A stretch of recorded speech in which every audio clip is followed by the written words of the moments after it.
नमस्कार, city post में आपका स्वागत है। मैं हूं श्रीकांत प्रत्युष। गोपालगंज तिहरे हत्याकांड को लेकर बिहार की राजनीति गरमाई हुई है और सबसे ज़्यादा आक्रामक तेवर अपनाए हुए हैं आरजेडी के नेता तेजस्वी यादव। तेजस्वी यादव ने इस हत्याकांड को लेकर लॉकडाउन के दौरान ही गोपालगंज मार्च की कोशिश की थी, लेकिन उन्हें अनुमति नहीं मिली थी। उसके बाद जीतन राम मांझी ने उनके ऊपर बड़ा आरोप लगा दिया था और कहा था कि तेजस्वी यादव को केवल यादवों की चिंता है, केवल यादवों की राजनीति कर रहे हैं और जाति की राजनीति कर रहे हैं। उसके बाद तेजस्वी यादव का स्टैंड बदल गया था अचानक और उन्होंने जहाँ जहाँ दलित मारे गए थे वहाँ वहाँ जाना शुरू कर दिया था। नौबतपुर में गए, मोकामा के घोसौरी में गए और उसके बाद उन्होंने फिर प्रेस कॉन्फ्रेंस करके पप्पू पांडे पर निशाना साधा, पुलिस पर निशाना साधा और गोपालगंज हत्याकांड के नामजद अभियुक्त जेडीयू के बाहुबली विधायक पप्पू पांडे की गिरफ्तारी नहीं होने को लेकर पुलिस की भूमिका पर भी सवाल उठाया। लेकिन बिहार के डीजीपी के चुप्पी पर भी सवाल उठाया और कहा कि क्यों चुप हैं। फिर बिहार के डीजीपी सिटी एक बार फिर से उन्होंने पुलिस की चुप्पी पर भी सवाल उठाया और तब डीजीपी ने फेसबुक लाइव आकर सारे सवालों का जवाब दे दिया और इस हत्याकांड को लेकर जो सोशल मीडिया में तरह तरह की अफवाहें चल रही थी सब का जवाब दे दिया। डीजीपी ने गोपालगंज हत्याकांड पर क्या कहा, ध्यान से सुनिए। नमस्कार, मैं गुप्तेश्वर पांडे, डीजीपी बिहार। आज एक विशेष कारण से मैं लाइव आया हूं।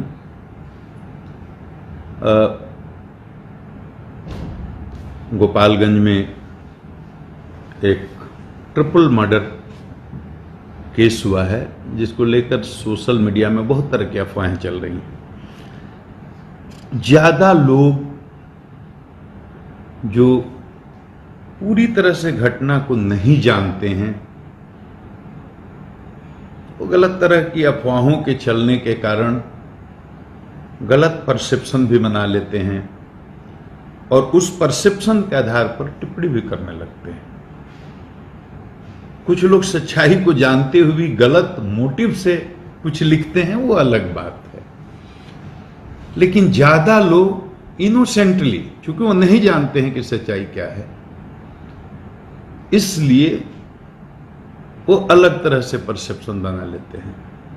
तो मैं लाइव आया नहीं, मुझे जबरदस्ती बुलाया गया, नहीं तो हर घटना पर, हर मर्डर के केस में या किसी भी केस में डीजीपी को लाइव आने की जरूरत नहीं है।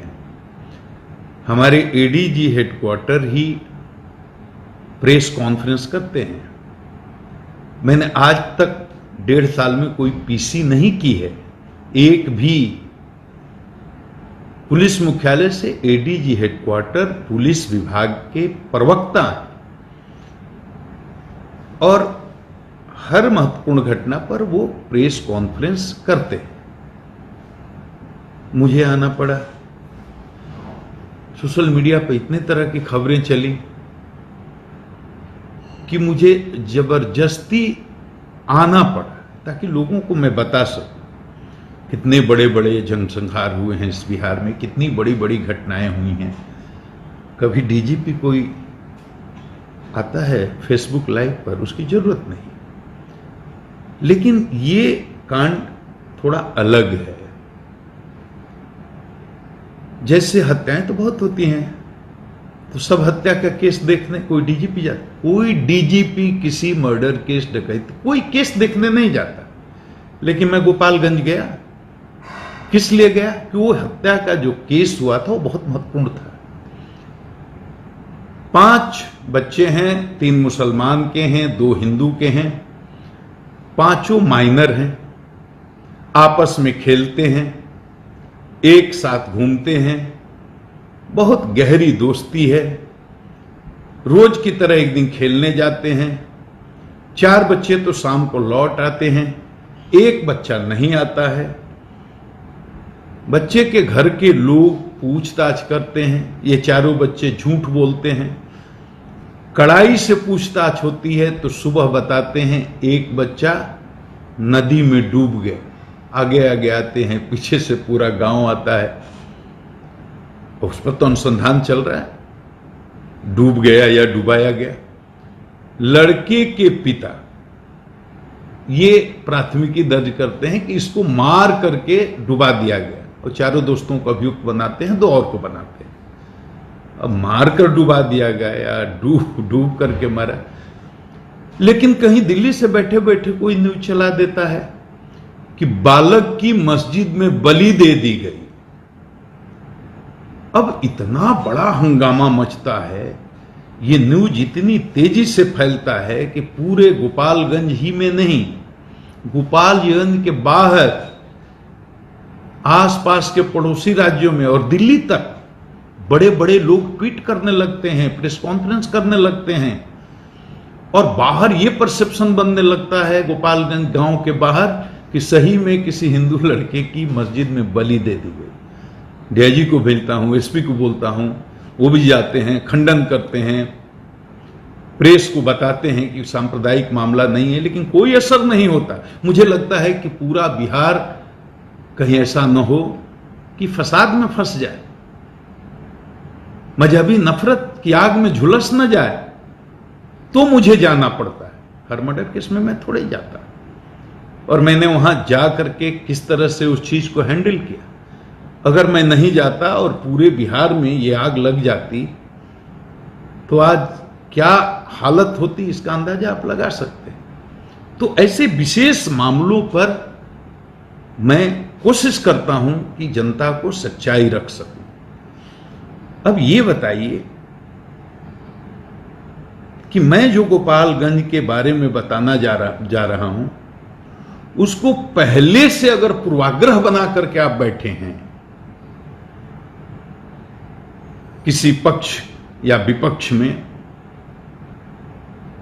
और आप ईमानदारी से निष्पक्षता के साथ मेरी बात नहीं सुनेंगे तो मेरी बात समझ में नहीं आएगी। और सबका अपना परसेप्शन है, अपना बिलीफ सिस्टम है, अपना एटीट्यूड है, अपना इंटेंशन है, अपना मोटिव है, उसी हिसाब से आप चीजों को जज करते हैं।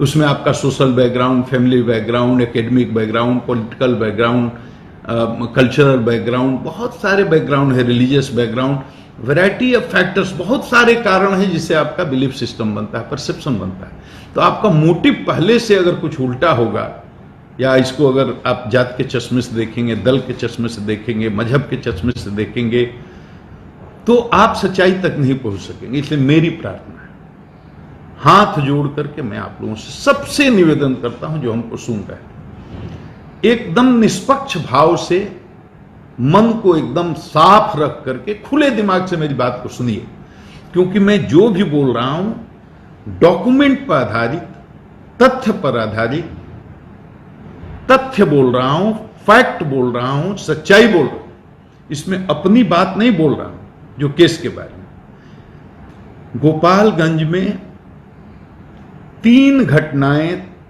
हुई हैं लगातार। ये तीनों को आप समझ लीजिए, और तीनों की क्या स्थिति है उसको समझ लीजिए। उसके बाद आप अगर निष्पक्ष हैं तो आपको पूरी तस्वीर क्लियर हो जाएगी। 3/5/20 को एक मारपीट की छोटी घटना होती है जिसमें सतीश पांडे, मुकेश पांडे अपने गांव में किसी भगवान तिवारी को पीटते हैं, और उसका एक मुकदमा होता है। उसमें उनका वारंट प्रे हुआ, अरेस्ट भी हो गए, वो तो बात अलग है। मैं हत्या की बात कर रहा हूं। सबसे पहले 9 मई को उचका गांव थाना में बरवा मठ के पास शंभू मिश्रा नामक एक व्यक्ति की हत्या होती है। इस शंभू मिश्रा की हत्या में 6 आदमी को नामजद अभियुक्त बनाया जाता है।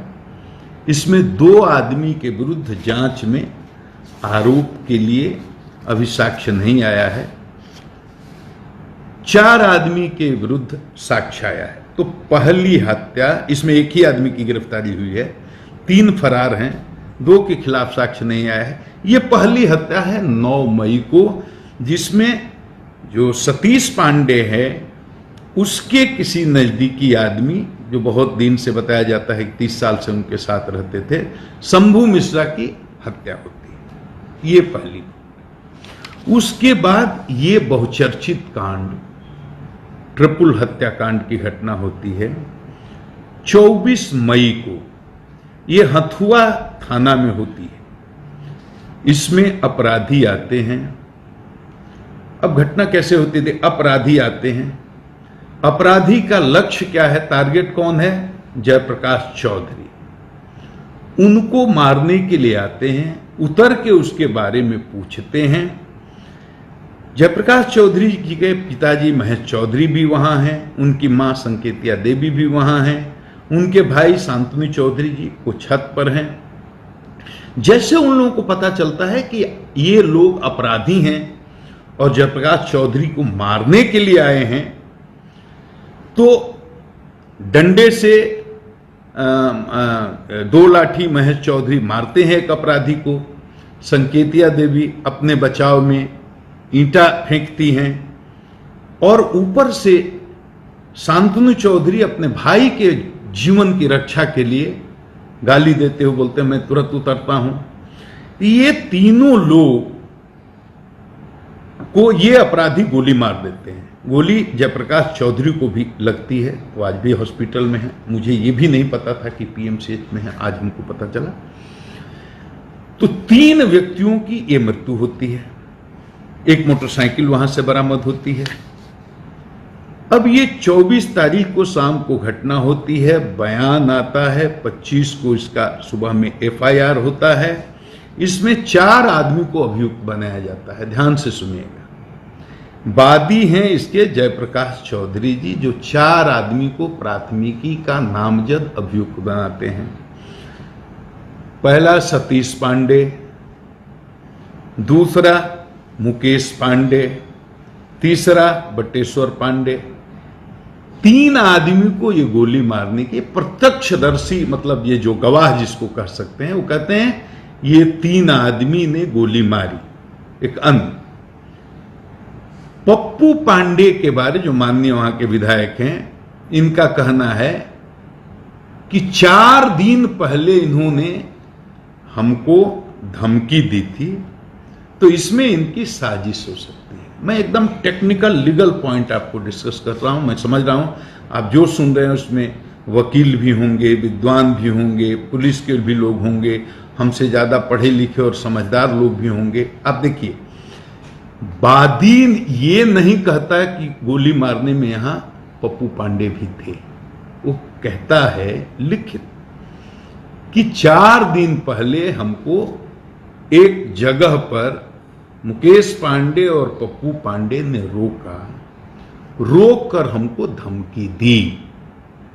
यहां घटना स्थल पर पप्पू पांडे के होने की बात तो वादी भी नहीं करता, साजिश की बात करता है। अब साजिश क्या है? साजिश आपके मन का संदेह भी हो सकता है, मन का विश्वास भी हो सकता है, ये सच भी हो सकता है और ये गलत भी हो सकता है।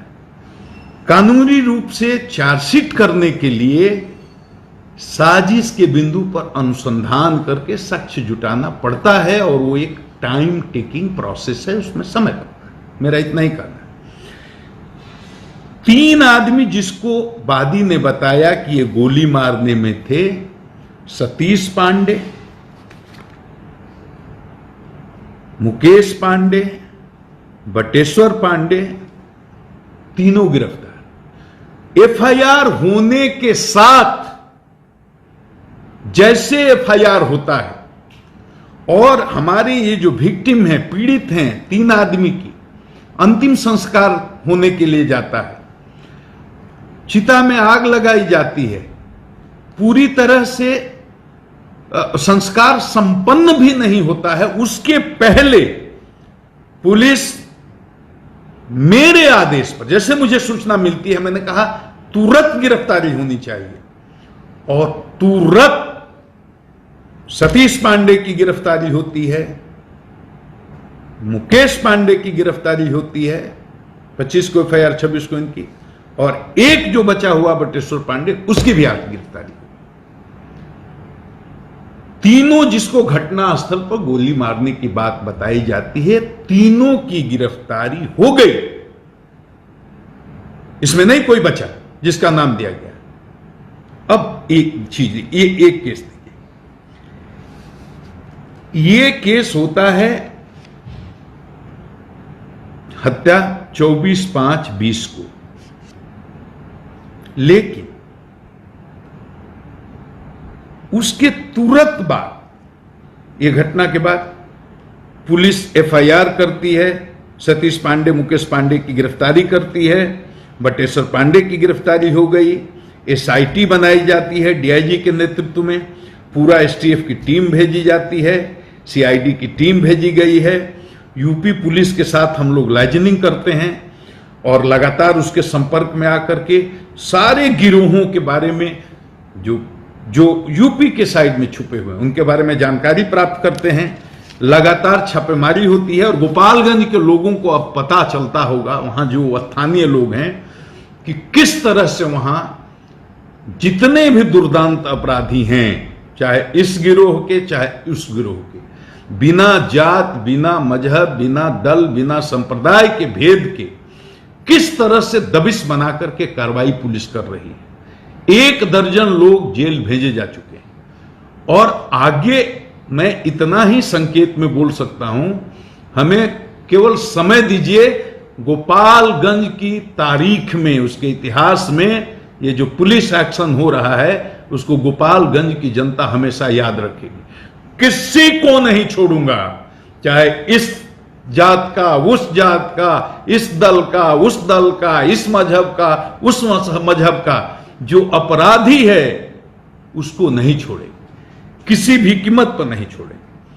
लेकिन ये 25 को घटना, 24 को घटना होती है, 25 को लाश जलती है, 26 को फिर एक हत्या हो जाती है। वो होती है मुन्ना तिवारी की हत्या हथुआ थाना में, रेपुरा गांव में, और इसमें 4 आदमी को अभियुक्त बनाया गया है। 4 आदमी को जो अभियुक्त बनाया गया है उसमें से एक जयप्रकाश चौधरी भी हैं जो वादी हैं।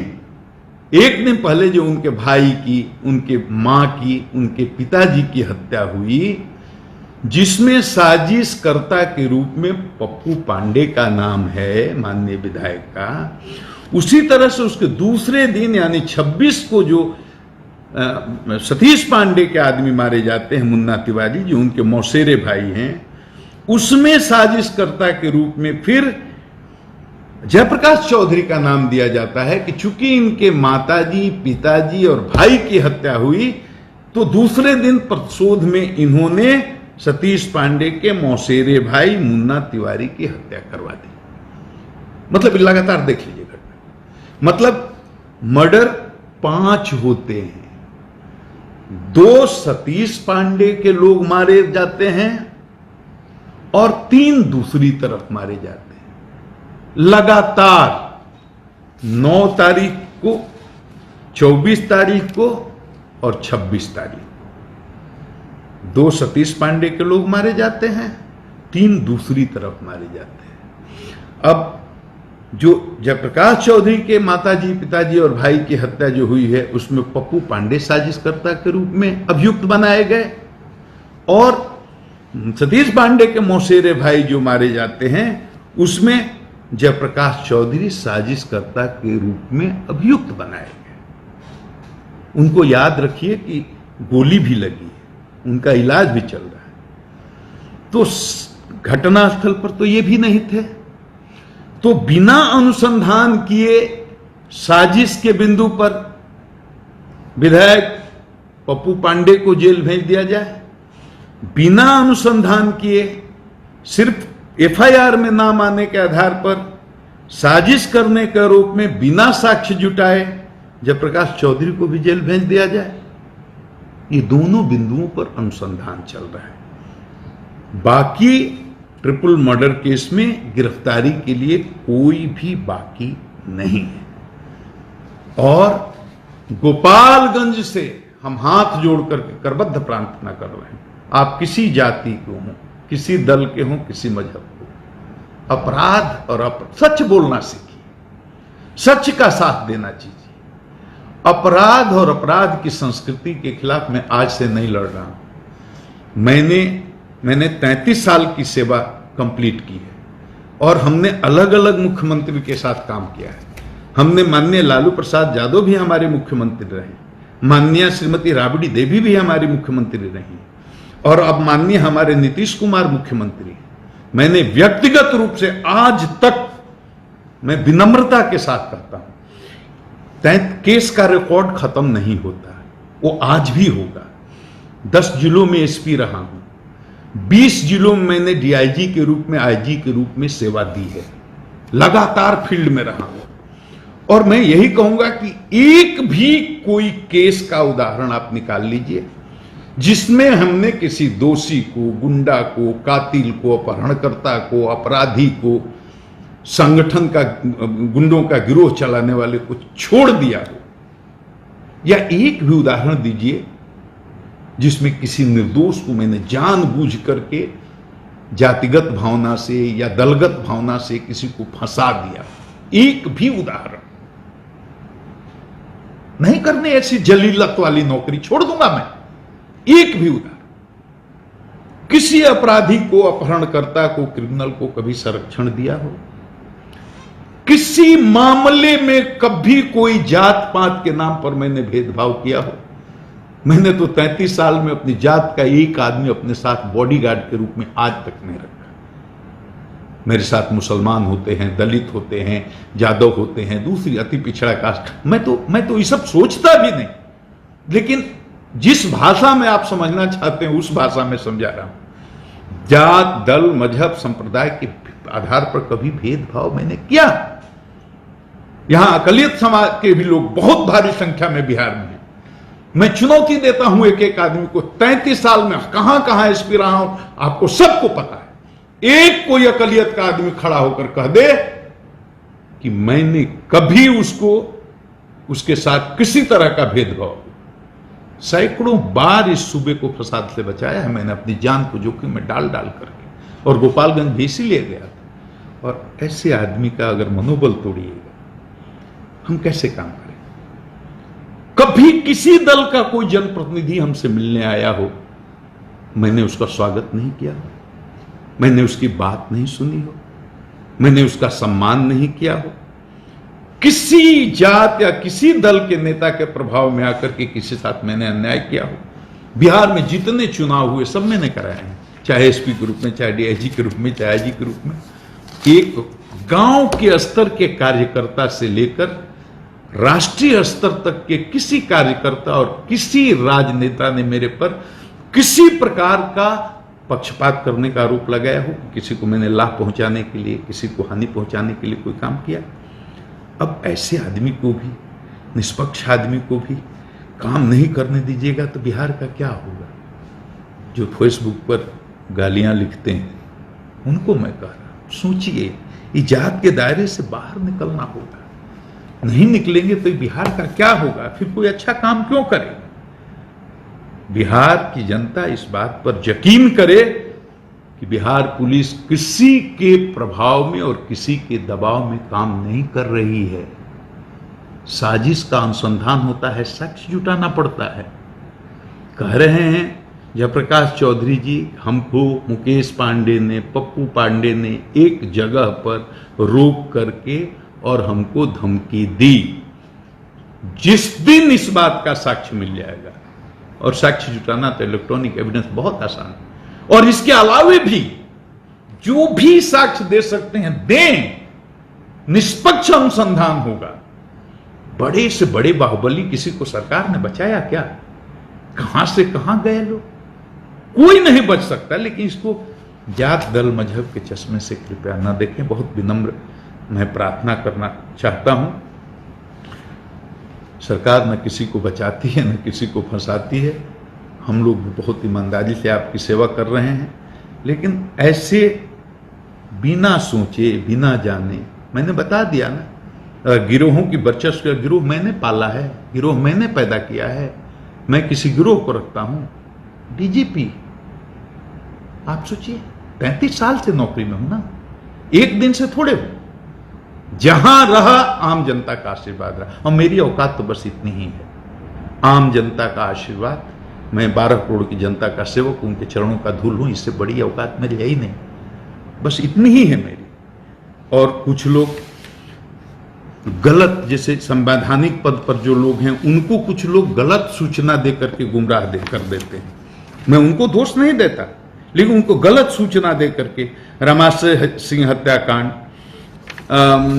ये राजकुमार हत्याकांड, उपेंद्र सिंह हत्याकांड, अरुण कुमार सिंह हत्याकांड, अनिल तिवारी हत्याकांड, इसमें सब में पप्पू पांडे को नाम लेकर के अब ये गलत सूचना जो किसी भी संवैधानिक पद पर बैठे हुए जिम्मेदार आदमी को देते हैं, वो उनके शुभचिंतक नहीं है। उनको सत्यापन इसका करना चाहिए।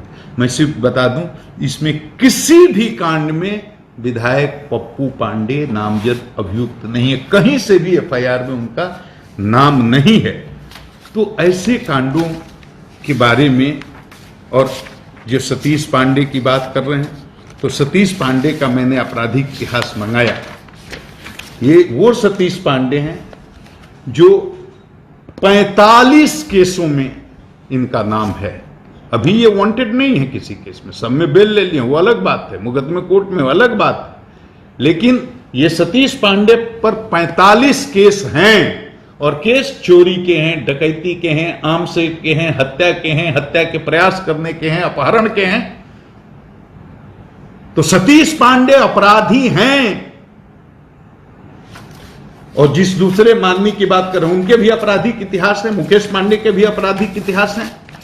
तो जो जिसका आपराधिक इतिहास है उसके साथ समझौता करने के बजाय मर जाना पसंद करेगा। अब मेरा क्या है, हम पर भरोसा रखिए, और इस बात का भी भरोसा रखिए कि पुलिस किसी के दबाव में नहीं है।